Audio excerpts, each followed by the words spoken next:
Kali ini gue pengen share aja pengalaman gue pakai iPad mini 7 setelah pemakaian yang cukup lama dan cukup intensif.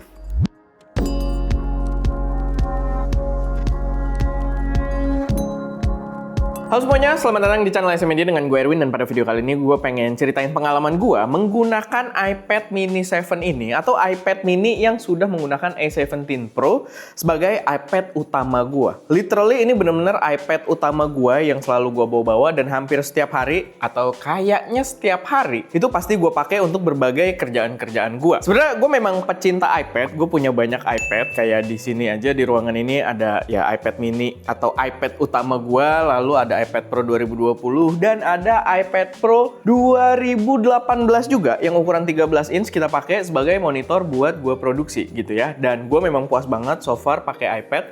Tapi di video ini gue pengen ceritain kenapa si iPad mini 7 ini bisa jadi iPad utama gue dan mungkin bisa jadi bahan pertimbangan buat teman-teman semua. Tapi sebelum masuk ke dalam pembahasannya, gue pengen ngingetin kalau kalian pengen belajar fotografi atau videografi tapi males dengan e-course yang kebanyakan teori dan pengen langsung yang e-course express, langsung praktek yang bisa kalian ikutin, kalian cek aja bosanDikelas.id karena di dalamnya ada berbagai basics untuk pengguna brand-brand kamera tertentu sampai ada skill yang langsung dipraktekkan yang bisa kepake buat naikin value kalian di dunia kerja. Langsung aja, mumpung harganya masih murah-murah banget, kalian cek bosanDikelas.id atau tinggal klik aja, gue kasih cursor di situ biar kalian gampang mainnya. Balik lagi, jadi kenapa sih gue pakai iPad mini 7 ini sebagai iPad yang paling sering gue pakai sebagai iPad utama gue? Pertama udah pasti untuk sebuah iPad mini gitu ya, karena ukurannya yang bener-bener ringkas dan mobile buat dibawa-bawa. Gue akan langsung tunjukin ke kalian, gue itu sekarang kemana-mana pakai tas kecil ini dan dia di sini tuh bukan pas banget ya, justru masih agak longgar sebenarnya, dan buat gue bawa-bawa tuh tipis banget. Dan dalam tas kecil ini aja, jadi sebelumnya kan gue pakai tas-tas kecil kamera juga agak tebel gitu ya, sedangkan pakai tas ini gue lupa sih ini brandnya apa, mungkin gue kasih tag-nya di deskripsi kalau kalian kepo ya. Tapi ya pakai tas ini enak, tipis, kecil, gue bisa bawa iPad, gue bisa kerja di mana-mana yang berkaitan dengan web gitu kan, atau dengan editing tipis-tipis, sambil gue bisa bawa kamera juga di sisi depan nih, kayak gue biasa bawa Osmo Nano ada di dalam situ. Sama bahkan kalau gue lagi pengen bawa pocket, itu gampang banget kayak gini. Apalagi Pocket 4 kan udah ada pengunci gimbalnya ya, jadi gue bener-bener tinggal masukin gini, tek. Gue bawa alat produksi tuh udah gampang banget gitu. Dan ini tasnya literally tipis banget, walaupun ya ini ada lebih-lebih dikit, tapi ya nggak berasa keteken juga. Ini pun tinggal posisi naruhnya aja, ini kayaknya karena ada sesuatu di belakang sana, di sisi dalamnya. Gue lupa ada naruh apa, tapi ya tuh jauh lebih oke. Ini bahkan di dalamnya juga ada mic ya. Ada nggak? Coba gue lihat. Gue suka lupa juga. Oh, nggak ada deng. Ada duit malah. Kayak gitu. Ada duit guys. Dan ada ininya doang. Ini suka gue lupain juga soalnya ini ada 2 di dalam gitu kan. Tapi suka gue lupain. Tapi ya itu intinya kenapa gue pakai si iPad mini 7, karena gue bisa bawa-bawa dengan tas yang super kecil kayak gini. Dimana gue nggak bisa lakuin ketika gue pakai iPad Pro 11 inch gue. iPad-nya gue taruh situ buat script gue lupa. Dar. Lalu yang kedua yaitu adalah layarnya. Karena ini iPad gitu ya, layarnya itu enak buat konsumsi konten, buat preview-preview video. Karena gue kan sering ya nontonin YouTube orang juga gitu kan, sambil belajar, nontonin e-course kayak dari bosanDikelas.id gitu kan. Sama gue juga sering gitu preview konten sendiri sebelum di-upload, karena ada aplikasi YouTube Studio juga. Setelah gue preview, gue edit deskripsi dan tag produk dan lain sebagainya gitu ya, atur tag. Kenapa adut-adut ya, gue mau gabungin sama apa ya tadi. Tapi itu gue sering sambil ngelakuin kerjaan di luar juga gitu, gue taruh deskripsi dan lain sebagainya. Itu layarnya enak banget, walaupun dia memang nggak kayak jajaran iPad Pro yang udah promotion, yang udah 120 Hz. Di sini enggak, tapi dari segi ketajaman gambar dan kualitas gambar yang diberikan sendiri ke mata kita itu bener-bener udah cakep banget. Dan ini udah standarisasi Apple gitu, which is gambar yang ditampilkan ya akan mirip dengan iPad Pro, akan mirip dengan MacBook gitu kan. Cuman ya ada beberapa beberapa spek aja yang memang tidak setinggi itu. Buat ukuran sendiri juga walaupun dia kecil, menurut gue masih cukup sweet spot ya. Karena tadinya tuh gue agak takut soal hal ini. Tadinya kalau kalian ngikutin video-video lama gue yang bahas iPad, gue tuh dulu pernah pakai casing yang ada keyboardnya. Karena secara default Apple itu nggak jual folio keyboard untuk si iPad mini ini. Dia bener-bener ya folio aja kayak yang gue pakai sekarang. Ini juga nggak tahu deh, ini punyanya si Apple bukan ya? Bukan berarti kalau bisa detach gini.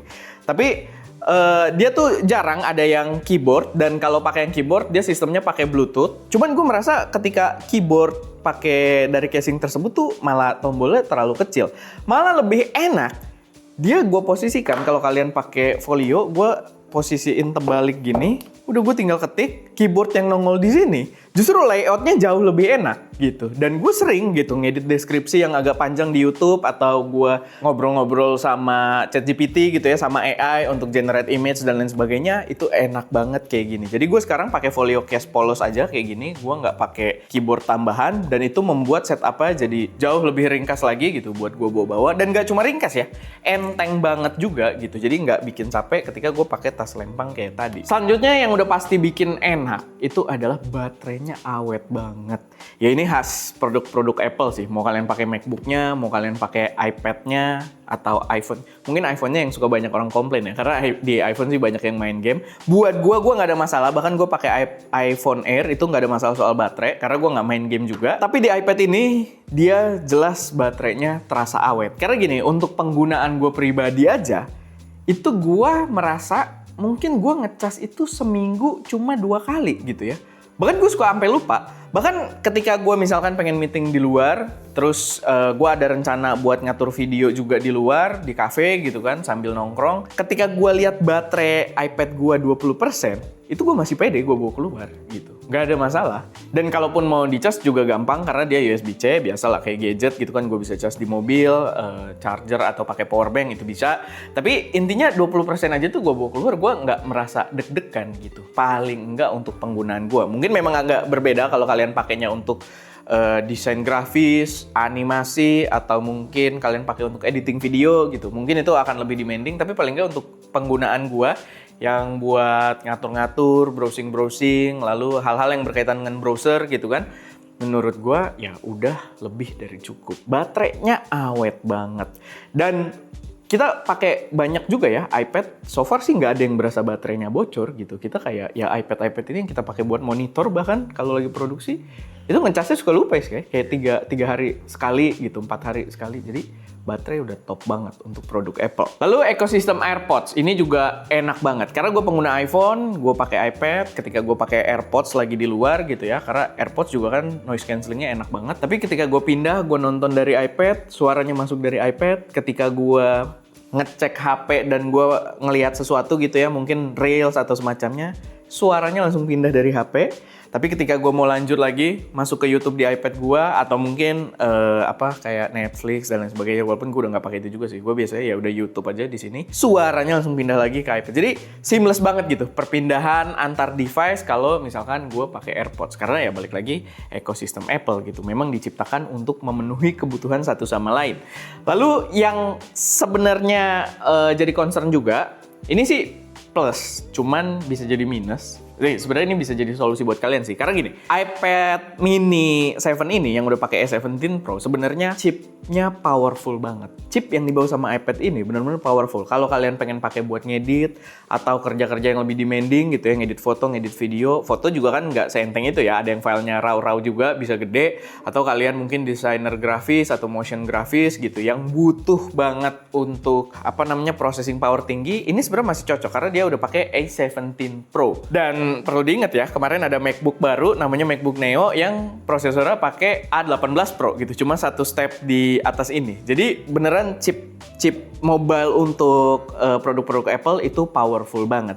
Dan buat gua, sebenarnya apa yang gue jelasin dari tadi, di penggunaan gue tidak sebutuh itu untuk pakai iPad mini 7 juga. Jadi kalau kalian memang pengen long term dan penggunaannya lumayan high demand di processing power, kalian ambil aja iPad mini 7 ini yang A17 Pro. dengan budget lebih. Tapi kalian bisa irit juga kalau kebutuhan kalian tuh kayak gua gitu, yang berkaitan dengan browser, office, browsing dan lain sebagainya yang nggak terlalu berat, cuma butuh baterai yang penting awet gitu kan, gambar bagus. Itu sebenarnya pakai iPad mini 6 itu udah sangat-sangat cukup. Dan iPad mini 6 juga gue lihat sekarang harganya lumayan banget ya. Gue akan coba tag produknya di deskripsi kalau bisa, karena ya kebanyakan toko-toko itu affiliate-nya nggak diaktifin juga sih. Tapi ya kalau bisa gue taruh tag produknya di deskripsi. Dan itu menurut gue kalau kalian pengen irit budget, oke banget di harga 5 juta, 6 juta kecil gitu ya. Dengan kemampuan yang sesuai dengan gue jelaskan tadi gitu. Karena bisa pakai iPad mini 6, rasanya juga nggak beda jauh.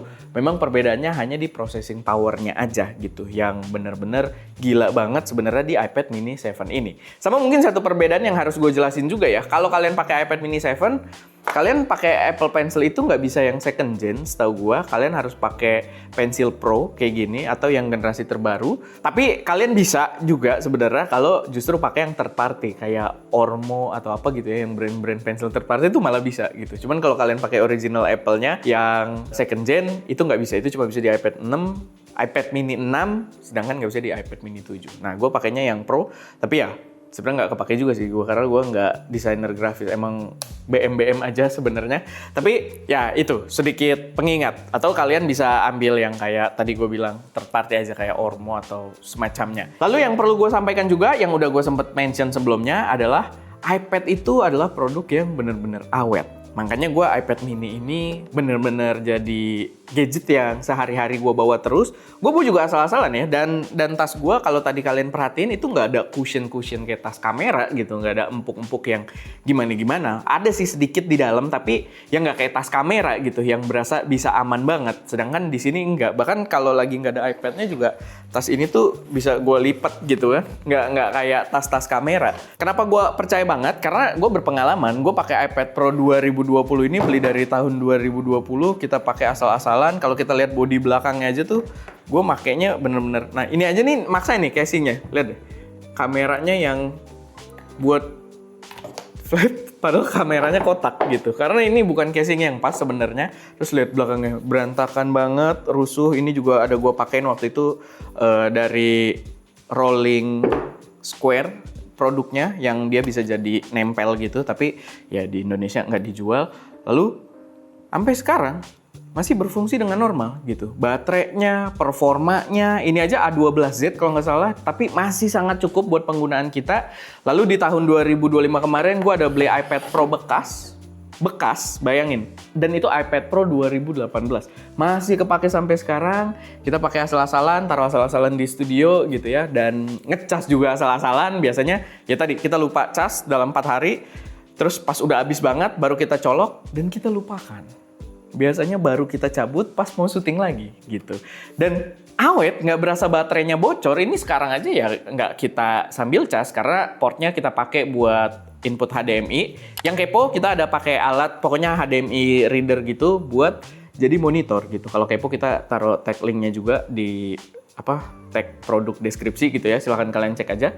Tapi ya intinya pakai iPad itu bener-bener awet. Pakai produk-produk Apple itu bener-bener awet dan kalian nggak perlu ragu. Misalkan kalian mau ngambil iPad mini pun sekarang iPad mini 6 gitu ya. Gue yakin masih sangat bagus untuk dipakai 2-3 tahun ke depan. Apalagi iPad mini 7 ini. Gue yakin 4-5 tahun ke depan masih kepake gitu ya.